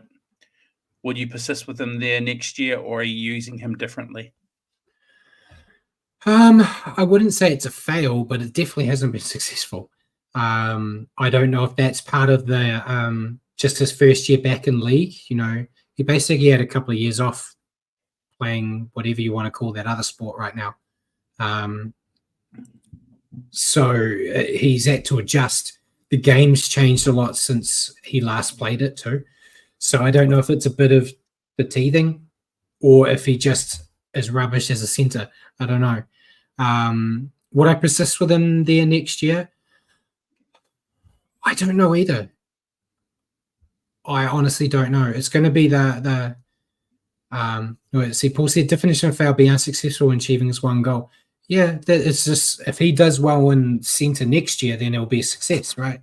It depends. If this is the end of the experiment, it's a failure. Has it been a success? And you've said it. Well, it's not been a success, but it's also not been a fail. It's like, hang on, no, it's going to be one or the other. It's either a success. Well, no, because he hasn't been helped. He hasn't been helped though, because bloody Webby, depending on how he feels or what bloody clouds in the sky, he changes the poor guy's position. He was like, no, he's a centre unless half our team dies, he's not going to be a fullback. Then half our team dies, he becomes fullback. And then they go, no, we're going to make you a winger now. Throw him on the wing. He does okay on the wing, and they're like, okay, no, we're moving you back to centre again. I don't know. Bjorn said he needs to be wing or fullback. However, he wasn't in a high-performing team, so hard to judge. So how about this? Chance fullback, Dallin and Roger Tuivasa-Sheck wings, Pompey, Rocco Berry centres, Metcalf 6, Tamari Martin 7. Yeah, I could be happy with that. As I said to you before we went live, I don't really care about the backs. I don't. As long as my forward pack is sweet, that's all good. Backs is your problem. So, do you think he'll be? He's happy with Pompey playing. Pompey's been decent. Pompey's been good. We need a goal kicker. I'm with you, Richie. I think Pompey's has been, but he has been anti-Pompey for quite a while now. We need a goal kicker. It's as simple as that. At the moment, and Luke Metcalf, his goal kicking was okay, but he still missed a couple. So we need Pompey, unfortunately. Unless you tell me Ali Lautawa can goal kick, and then it's just a straight swap.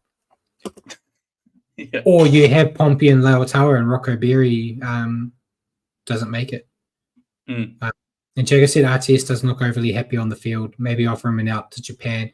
I don't think any of them look happy, to be honest, because they're not playing well. Yeah, that's fair. I don't know. Yeah. I think he's too valuable a player to just throw away after his first year back, after essentially changing his whole body and how he plays to play another sport.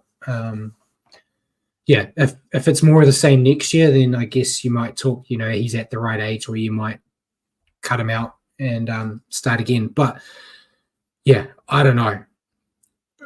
But I think Webby's biggest mistake this year was coming out and saying, no, Chance is always going to be our fullback. He painted himself into a corner there where he was going to make himself look bad to the players by breaking their word. You should never make a promise to any player about their position. Because then it makes them infallible. You say, like, regardless, you're going to be my fullback. That gives them a little bit of a confidence boost, I guess. But no, you want to say, no, there's no guarantees in my spot. The best player is going to get the position. So I'm hoping that's the approach he takes next year. He says, no one's got a spot guaranteed. And Bjorn said, surely James Fisher-Harris can kick, problem solved. Barney can kick. Barney's he's got like a 7, I think it's like an 80% goal kicking record, and he actually did it more than like a handful of times when he was with the Knights, and he could nail them from the sideline. So just Barney's doing everything at the moment. Just give him that too. But yeah, have you got an answer for your own question, mate? Yeah, I did. I named the whole back line. Yeah, okay, cool. So my question to you, mate, and with all the recent rumours surrounding, as Paul said, Nani Laumapi, and as we talked about, Sean Stevenson, if you could sign any Union player to join the Warriors, who would it be? You've got the checkbook, doesn't matter. You can just pick someone and they're guaranteed to come. It's a tough one. It's got to be. I was thinking of New Zealand players. Well, yeah, are we talking all time? Yeah, no, we're talking current, right? Current, yeah. So, wouldn't mind seeing how Richie Moanga would go as a half. Artie Savea, I think, would be quite a good forward anywhere in the forwards. He's got that leg drive, be quite good post contact meters, good footwork as well. Looking outside of New Zealand, there's some really electric backs. Cheslin Colby's one I'd look at from the Springboks. I think would make quite a nice fullback. Yeah. Out of those three, should I be patriotic? Richie Moanga, there you go. Richie Moanga wouldn't be bad. I'm going to cheat. Fast forward a couple of months and say I want Joey Manu. But no, it's a loophole. Richie Moanga. Geordie Barrett's another good one. Bjorn just said. Bjorn said Geordie Barrett. Yeah, I could even go with Damian McKenzie. Yeah, because I'm a Chiefs fan. I don't know where we'd put him. Well, in the halves, someone like Moanga or D-Mac would be good in the halves. Good kicking game. He can goal kick as well. Sure, but D-Mac would get run over big time. There's little people. Look at Tane Tuapiki. Tane Tuapiki's the size of my leg. And Jay said he doesn't watch enough Union to have an opinion. Yeah, I haven't watched a lot of it either, but I'm a Chiefs fan, which is why I was kind of heading Chiefs direction. I'd say Caleb Clark, but Caleb Clark likes the Rabbits. So Yeah. even in this this type of question, I still feel like he's out of the options. So that's it for the questions then, I think. So we may as well move into the round. We'll kick off with the Sean Johnson Stadium game between the Warriors and Bulldogs, mate. I'll run If down the Paul team. wants to bring our team up. That's the ladder, Paul. Yeah. Don't give us crap about discussing union players. It's really hard to come up with random questions every week, Jacko. I just picked something that was in our news discussion. So yeah, give us our Warriors team, mate. CNK at fullback, DWZ and Marcelo Montoya in the wings, Adam Pompey, RTS in the centres, Luke Metcalf, Sean Johnson in the halves, front row, Adam Fanua-Blake, Wade Egan, Mitch Barnett, back row, Niokore, Capewell, Dylan Walker, interchange, Freddie Lussick, Tom Ale, Jazz Tivanga, Dimitri Sifikula. Yeah, so basically the same team as last week, except Wade Egan, was ruled out later on. Metcalf was brought in. I'm happy enough with that team. I think it's the best 17 they've got right now. Yeah. So, yeah, I'm hoping that they have enough juice in the tank to get a win here.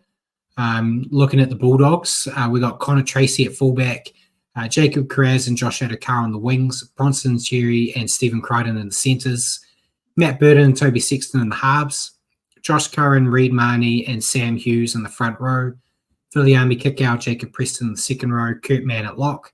Then we've got Bailey Hayward, Curtis Moran, Harry Hayes and Jermaine Salmon on the bench. Good side there for the doggies as well. I'm going Warriors, mate. Warriors going to win this game. Paul knows, and Paul has bleated on about it for what feels like forever. The Bulldogs don't travel. This is the most travel they have to do this season. So the downside to that is the Warriors struggle to win home and away this year. So it makes it hard to pick. But Warriors should have beaten the doggies at home in Sydney. I feel like if they can bring that same approach, they should get the job done here. So I'm going with it. I feel like they're going to give everything they got in this game and then probably get dipped by 60 points next week. But they'll use everything they've got left in this game here to send those three boys and Jazz, Adam, and Sean off. And hoping. I don't know. What's the TAB saying? Are we like 10-1 now or something? So TAB has got the Dogs at $1.53 and the Warriors at $2.55. Jeez, so not like the sweet $5 I tried to get last week. No. And Bjorn said, is there a presentation after the game for SJ? Yeah, so at the last home game of every year, they do like a little presentation after the game for the players leaving. So that's usually when we find out about others that are leaving that they haven't announced officially yet as well. So we'll definitely know next week, but if the Bunties leaving to Eels is actually confirmed or not, because they'll say goodbye and they usually give them like a framed picture or a framed jersey or something. So there'll be something for those guys. But yeah, Richie, you picking Warriors, Bulldogs? Yeah, I'm actually backing us in this week. Very similar to the reasons you said. Last time we played over there, we were a whisker away from winning, and even the couple of tries they scored were one off a kick, one off an intercept, if I remember correctly. So we actually contained them pretty well. We've got a lot of motivation to hopefully send Sean out a winner in his last home game. So hopefully we channel that energy in the right way and not overawed by the occasion. But yeah, and I think Paul's probably got the stats up now. I think their away records like 3-9 or 3-8, and ours is 2-9. So in terms of winning away, they're only one game better than us. So that shows how bad they are away from home. Yeah, look, but they are the only undefeated team at home. Yeah, look, I mean, so the Warriors are 6-4 at home, as you say. 3-8 and against a 3-8 away. So yes, from that point of view. However, if we look at that's looking at the all over the season stats. If we look at recent stats, though, the Dogs have won their last 2 away games, and the Warriors have lost 5 out of their last 6 games. The only win against the Tigers. So that was at home, though. That was at home. I understand it was at home, but it was also the bottom of the table Tigers. So hey, we lost to the Eels at home, and they were the bottom. Yes, Dogs will surely have to lost drop the one Titans before at finals. home. The Titans was away, actually, to be fair. But yeah, no, I'm going to allow it into the even with those recent stats saying that actually it's madness. I'm going to allow it in the multi because I do think it is. I think the Shaw Johnson effect is the big one here.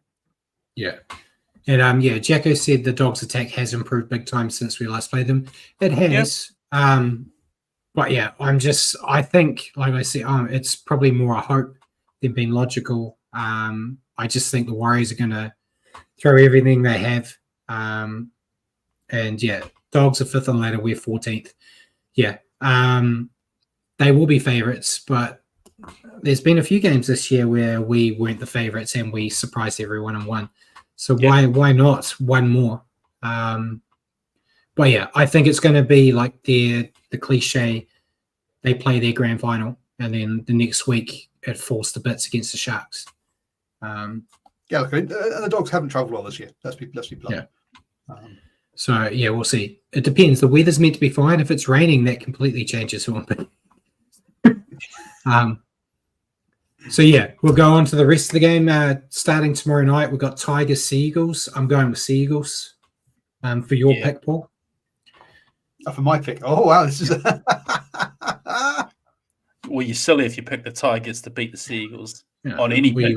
We might have said that last week. You'd be silly to pick the Tigers, and look what happened, man. No, I'm going Seagulls. That wasn't against the top 8 team. Yeah, true.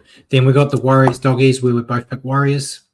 Then we've got the Broncos Eels. I've gone with Broncos, or have I? I have. Yeah. Or have you? I want the Eels and the Tigers to both lose, so they have that playoff for the wooden spoon. And they should lose. The Broncos have won twice since round 12. Yeah, but even so, the Eels are even worse. Yeah. Then we got Raiders Panthers. I've gone Panthers. Yep. It's hard to pretend that I wouldn't pick Panthers in that one. Then we've got Storm Dolphins. I've gone Storm. Yep. Then we've got Rabbits Knights. I've gone with the Knights. Yep. Yeah, I'm going to drop that one out of the good call. in a vain hope of actually trying to. Yeah. Then we've got Titans. Got Titans Roosters. I've gone Roosters. Roosters. Really? What are Roosters doing? $1.18. Oh yeah, they're 3rd in the tail. Sorry, I'm getting myself all mixed up. Yeah, of course, Roosters. Sorry. Yeah, Roosters are good, mate. Yeah. Yeah. Then the last game is Dragons Sharks. I've gone Sharks. Sharks are going to kick the Dragons out of the 8. I'm going Dragons. Going Dragons. So we're taking that one out of the multi. I was going to pull it out of the multi anyway. But yeah, so I've only pulled one out. So yeah, so I've pulled the Rabbitohs Knights out of the multi, and you guys can't agree on Dragons Sharks. Yeah. So Jacko's already left, but we're now into the part where he bows out anyway, talking about Super League. So hopefully we get a multi for you, Paul. The $2 will bring back $14.88 if we get it through. Nice. So we'll go into Super League before we let everyone go. So Hull, KR, and Wigan still sit at the top of the ladder. The top 6 are all exactly the same again. It's just the points change. So Wigan and Hull KR are both on 34 points. Warrington are 3rd with 32 points. St. Helens, Catalans, and Salford sit 4th to 6th on 26 points. London secured their 3rd win of the season, mate. They now sit on 6 points like Hull FC, but their negative 514 points differential has them still last. Hull FC, who are on the same amount of points, have a negative 393 points differential. So despite beating them, there's no way they're not going to be dead last because of that points differential, which is crazy. I think we talked about it a while back. The worst team in the NRL their negative points differential is not. Yeah, I think that's like all the teams put together. The worst in the NRL is the Tigers with minus 261 after 22 games. Yeah. Oh yeah, we haven't had anything about the Immortal yet. Nope. Jeez, it'll be like midnight. It's like when we had to stay up and watch the bloody Dally M's. Yeah, it'll be late. Yeah. So we'll go through. It was actually Magic Round in the Super League as well last week. So London, as we said, they got their third win of the year. They defeated Hull FC 29-4. Wigan defeated St Helens 20-0. Warrington defeated Leeds 24-6. Lee defeated Salford 26-0. Hull KR defeated Catalans 36-4. And Uddersfield defeated Castleford 20-12. This week we've got Leeds versus Catalans, Castleford versus Warrington, St Helens versus Hull KR, Salford versus Uddersfield, London versus Lee, and Wigan versus Hull FC. And Simon said Hull FC is in the same from relegation due to co-terror. I assume you say saved. Yeah, they're safe from it, regardless if they came last year because of their criteria where they're a protected species. And Christopher said, I think Super League may expand to 13 and they'll scrap Magic Round. They need to do so. I feel like they just play each other too much because they only got a couple of teams. I feel like we've had St. Helens versus Wigan like 4 times this year. I don't. It's hard to keep up with how many times they play each other, and yeah, they got to do something. But I don't know. It's bleeding money. But anything else you want to add before we go? No, I'm good. All right. So reminder for the final time, next week will be on Thursday at 8 p.m. But until then, thank you, ladies and gentlemen, for joining us on the Standoff with Brady Richie. For your weekly update on rugby league, tune into our show next Thursday at 8 p.m. on Facebook or YouTube, or at your convenience on iHeartRadio. Just remember to search for New Zealand Sport Radio. Bjorn said, did you see the game where the ref called back the players just to blow a penalty? No.